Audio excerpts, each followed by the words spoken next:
Dear students and all aspirants, अस्सलाम वालेकुम। उम्मीद करता हूँ खैरियत से होंगे, ज़बरदस्त होंगे और मज़े में होंगे। सो आज हम एनईडी का जो टेस्ट सीरीज़ है उसका पार्ट थर्ड जो है वो करेंगे पेपर का। और पार्ट थर्ड में आज हम ऑलमोस्ट 20 MCQs को सॉल्व करेंगे। प्रीवियस वीडियो जो है उसमें मैंने असाइनमेंट दिया था तो कुछ बच्चों ने सॉल्व किया है, लेकिन वो डी ड्राइव में उन्हें जो है वो सेव करने में प्रॉब्लम हो रही है। सो आज जो है आपने तमाम ही जो असाइनमेंट है इसी तरह से आज से जो है वो मॉक टेस्ट भी जो है वो हम स्टार्ट करेंगे।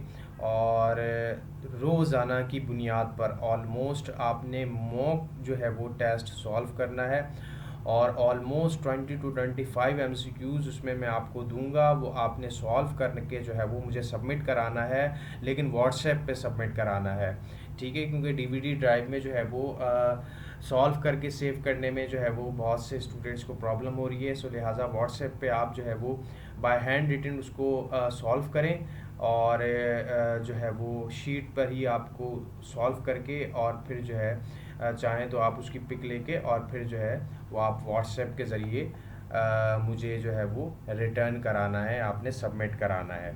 तो व्हाट्सएप नंबर मैं आपको डिस्क्रिप्शन में दे दूंगा, उसमें आप जो है लाजमी जो है वो असाइनमेंट रिटर्न सबमिट करवाएं। और इसी तरह से जो मॉक टेस्ट आज से आपको दिया जाएगा वो भी आपने जो है वो सबमिट कराना है। अच्छा, मॉक टेस्ट जो है ये मैं आपको व्हाट्सएप पे जो है वो प्रोवाइड करूँगा, तो वहीं से आपने जो है वो व्हाट्सएप पे लेना है और सबमिट कराना है। और वो बच्चे जो कि सक्सेसफुल होंगे तमाम ही मॉक टेस्ट में और मैक्सिमम मार्क्स हासिल करेंगे, सो उनके तो नाम भी अनाउंस होंगे और साथ में जो है वो मेरी तरफ से जो है उन्हें गिफ्ट भी दिया जाएगा इंशाल्लाह। सो आगे बढ़ते हैं without any waste our time आज के एमसीक्यू।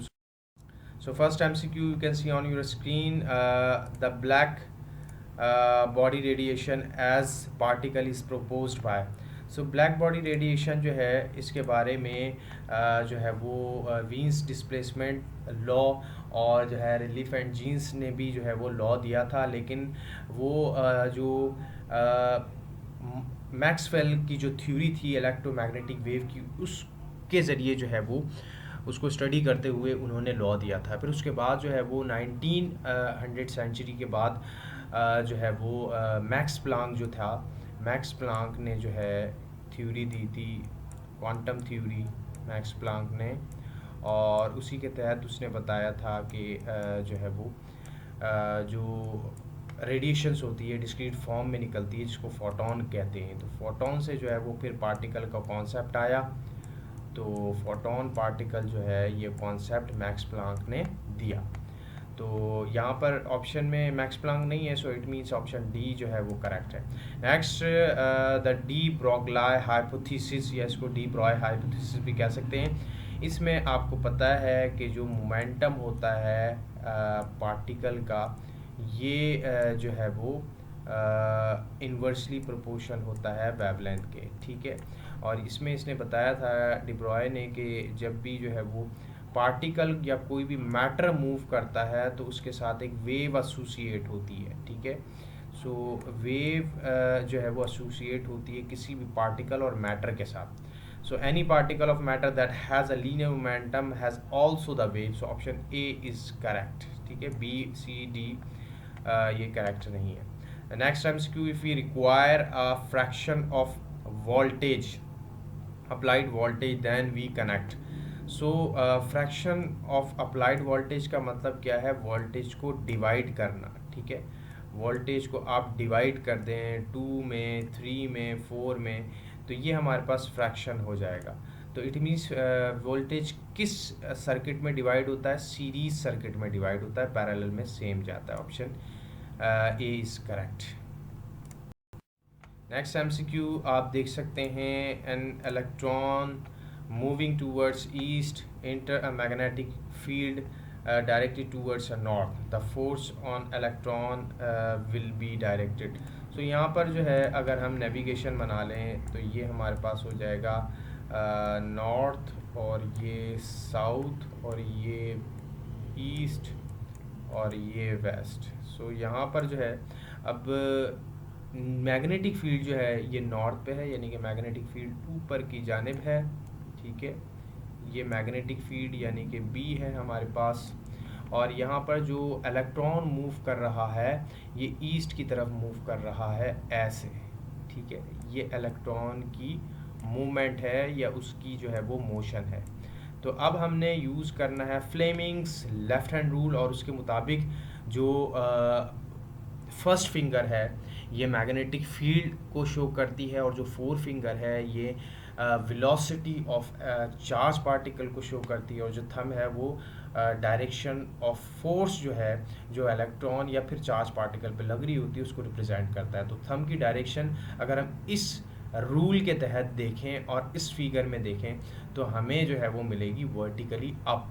ठीक है, वर्टिकली अप जो है वो थंब की डायरेक्शन होगी, और यही जो है वो फोर्स की डायरेक्शन होगी। अब इसी तरह से अगर हम इस इलेक्ट्रॉन की जो डायरेक्शन है मोशन की, इसको हम रिवर्स कर देंगे तो जो फोर्स की डायरेक्शन है ये हो जाएगी downward.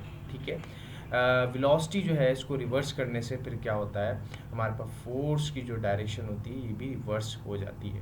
Next MCQ, which of the following does not show any interference pattern. Interference pattern हमें सोप बबल में मिलता है एक्सेसिव थिन फिल्म, इसमें हमें नहीं मिल सकता। जबकि थिकर जो फिल्म होती हैं या फिर थिक फिल्म कहते हैं इसमें हमें मिल जाता है, और जो वेज होते हैं वेज शेप फिल्म उसमें भी हमें मिल जाता है।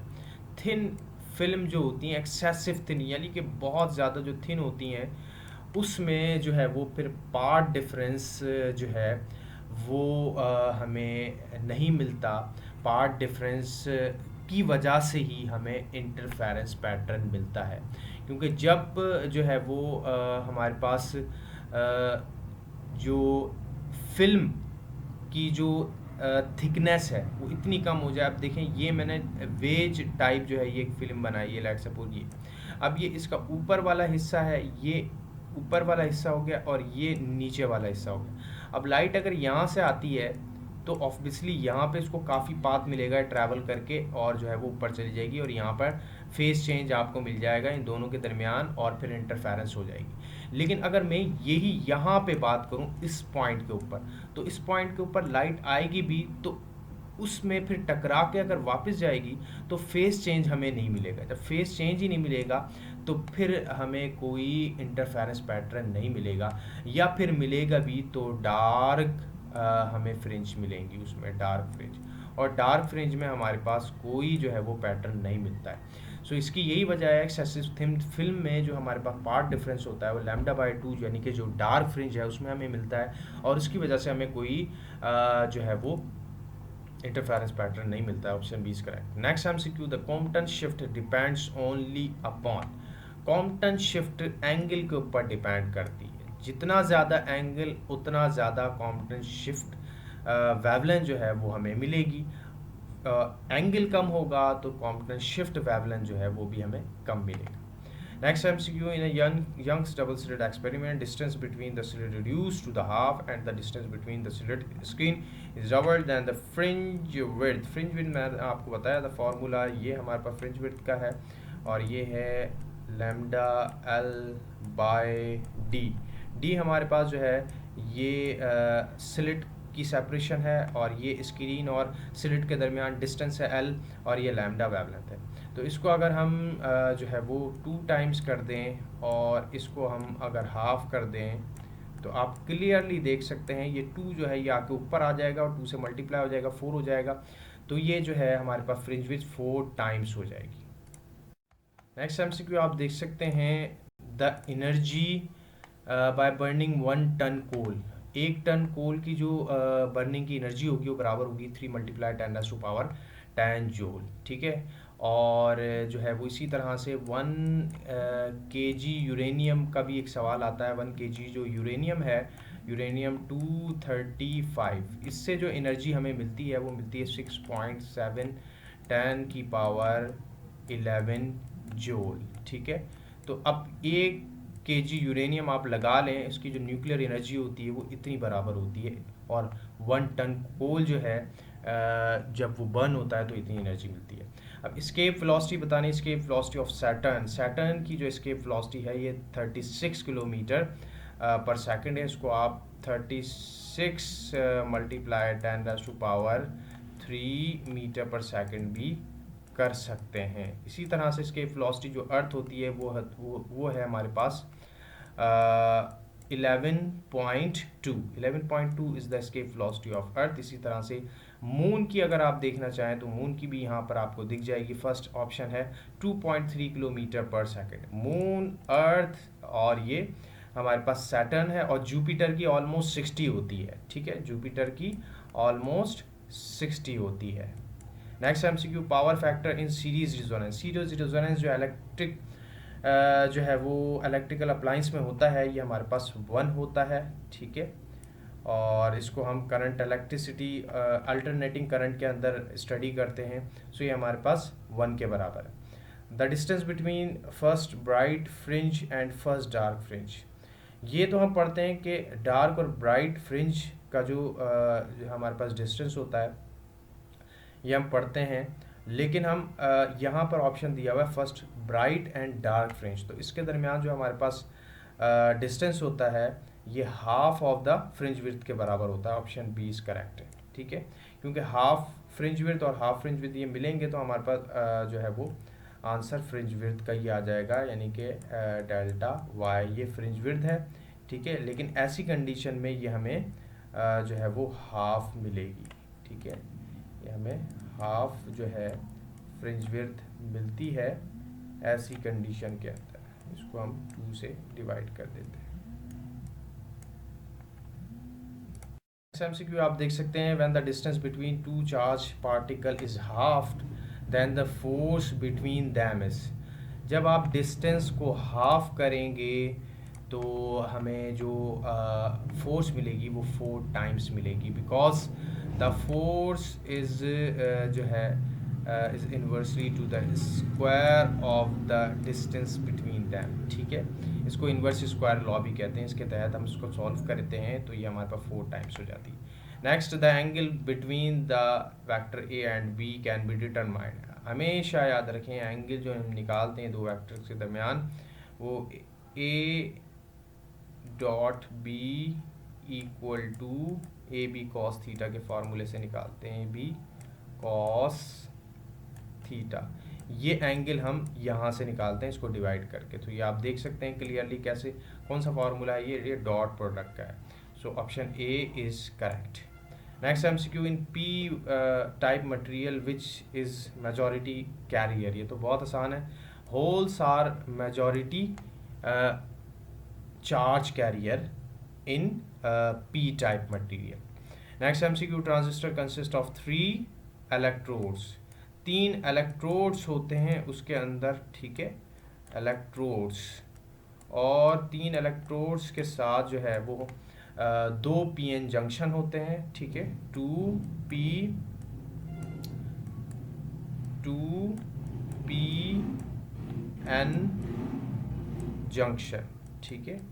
2 पीएन जंक्शन का मतलब ये है, इसको हम बाइपोलर जंक्शन ट्रांजिस्टर भी कहते हैं। 2 पीएन जंक्शन होने की वजह से ट्रांजिस्टर के अंदर, ठीक है, बाइपोलर जंक्शन ट्रांजिस्टर भी कह सकते हैं इसको, ठीक है। सो इसमें कंडक्टर नहीं है, कैपेसिटर भी नहीं है और सेमीकंडक्टर भी 3 नहीं होते, तो option D is correct. Now you can see the resistivity of silver is. Resistivity of silver आप देख सकते हैं यहाँ पर 4 ऑप्शन हैं, 1.59 10⁻⁻² ओम मीटर, 1.59 10⁻⁻6 ओम मीटर, 1.59 10⁻⁻8 ओम मीटर, 1.59 10⁻⁻4 ओम मीटर। सो इसका ऑप्शन जो है वो सी करेक्ट है, 1.59 10⁻⁻ ओम मीटर। सिल्वर की जो रेजिस्टिविटी होती है सबसे कम होती है, इसलिए इसमें जो करंट फ्लो करने की जो है वो एबिलिटी होती है वो सबसे ज़्यादा होती है, और सिल्वर का जो रेजिस्टेंस होता है ये भी सबसे कम होता है। Next, the mass is the same concept as. Mass जो कॉन्सेप्ट है ये न्यूटन्स फर्स्ट लॉ का है, क्योंकि न्यूटन फर्स्ट लॉ जो है हम जानते हैं कि इनर्शिया से बिलोंग करता है, ठीक है। और इनर्शिया जो है ये मास की प्रॉपर्टी है, ठीक है। Inertia is the property of mass by which resist any change. Next MCQ, the dot product of force and velocity is. ये हमारे पास जो है वो पावर है, फोर्स और वेलोसिटी का डॉट प्रोडक्ट हमारे पास पावर होता है। Next, E by C has the same unit as. E by C, E हमारे पास एनर्जी है और सी हमारे पास स्पीड ऑफ लाइट है। सो एनर्जी का जो यूनिट होता है ये होता है जॉल, और जो स्पीड जो है ये हमारे पास इसका यूनिट होता है मीटर पर सेकंड। सो ये अगर ऊपर चला जाएगा तो ये हो जाएगा न्यूटन मीटर, और मीटर ये कैंसिल हो जाएंगे और सेकंड ऊपर आ जाएगा। तो न्यूटन सेकंड किसका यूनिट होता है? Momentum. So option C is correct. So ये इंपॉर्टेंट एमसीक्यू आपसे डिस्कस की, उम्मीद करता हूँ कि आपको समझ में आए होंगे। इसमें कोई भी क्वेश्चन हो तो कमेंट सेक्शन में ज़रूर करें। और अब जो मैं मॉक टेस्ट दूंगा ये आपको ये व्हाट्सएप नंबर पे ही दूंगा या आपको डिस्क्रिप्शन लिंक में मिल जाएगा, और आप जो है वो मॉक टेस्ट के हिसाब से जो है फिर डेली असाइनमेंट जो है वो सॉल्व करेंगे। और फिर जैसे कि मैंने आपको बताया कि एक फ़ाइनल रिज़ल्ट बना के फिर वो मैं अनाउंस करूँगा सबके लिए। और जो है वो इस वीडियो को लाइक ज़रूर कीजिए, शेयर ज़रूर कीजिए अपने फ्रेंड सर्किल में। मिलते हैं आपसे फिर नेक्स्ट वीडियो में। Thank you so much. अल्लाह हाफिज़।